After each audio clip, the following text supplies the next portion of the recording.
Gentili amici appassionati, un cordiale saluto da Claudio Costanzo, lieto di raccontarvi la 25esima giornata del campionato di promozione siciliana che vedeva il comunale di Santa Teresa di Riva, la Ionica, ospitare la penultima della classe, la SD Merì, padroni di casa che hanno superato a pieni voti l'esame con la doppia trasferta etnea, infatti mantenendo il distacco invariato alle inseguitrici Tirrenia e Terme Vigliatore guidano la classifica a 60 punti, reduci come già detto dalla vittoria per 3-2 sul campo del Bonaiuto Somma del Città di Mascalucia. Nonostante le 6 reti subite restano la miglior difesa del campionato, prerogativa fondamentale per i ragazzi di mister Moschella che con solo 16 reti subite dirige l'incontro del signor De Francesco e la sezione di Messina. Ionica con il solito 4-3-3 in campo, assente Lombardo, a sostituirlo sarà Giuseppe Savoca classe 2000 con Loria che cambia binario di competenza. Un'occhiata al cronometro per il signor De Francesco e possiamo partire. Rompe il ghiaccio come il solito Bomber Galletta, 11 reti stagionali fin qui per lui. A seguire subito occasione per la Ionica con Alessio Savoca, anche lui arriva in doppia cifra e infatti il 10° dardo scoccato dall'arciere dei giallorossi e il presidente Saglimbene che sblocca la gara dopo appena 9 minuti. Continua ad attaccare senza sosta la formazione della Ionica qui con Cambria, il cui cross sballato per poco non sorprendeva il numero 1 Giorgiani. A seguire un'altra clamorosa occasione, è stato infatti provvidenziale il salvataggio di Bella sul tentativo prima di San Filippo, successivamente Monaco ha calciato alto con la mezza sforbiciata, poi prova ad accendersi anche Davide Aricò, provato a servire in verticale come al solito Alessio Savoca nel taglio profondo, gioca a memoria la Ionica qui ancora con Cambria che ha provato a servire dentro un compagno. A seguire splendida giocata di Aricò che via via sul binario Mancino mette dentro, Savoca si divora il gol del possibile 2-0 e della doppietta personale. Resta comunque la solita perla di Davide Aricò che è andato via sul binario Mancino con la solita giocata.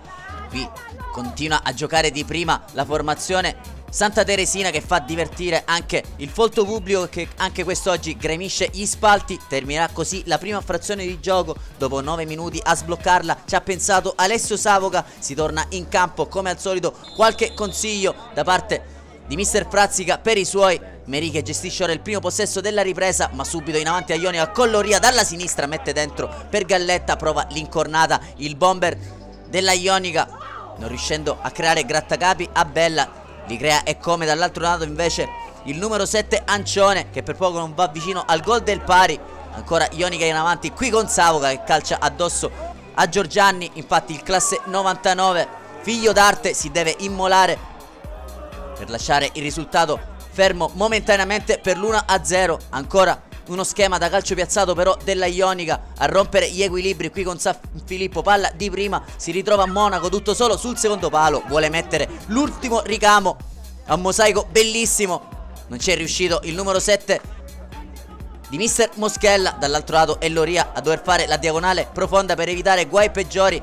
Il Merì mette il naso fuori infatti alla propria area di rigore e produce anche due buone occasioni gol, prima che Luca Galletta sigla l'11° acuto stagionale e chiude definitivamente la gara con questo destro, il suo taglio sul primo palo premiato dall'assist di Ciccio Monaco. Va a festeggiare con tutta la panchina, può ora far rifiatare il suo tridente mister Moschella con Marchiafava che subentra al numero 10 Aricò. A seguire anche Giuseppe Savoca lascia spazio a Matteo Casale, scampoli di gara per Mifa e prende il posto di Cambria e chiude la Forgia al posto di Galletta.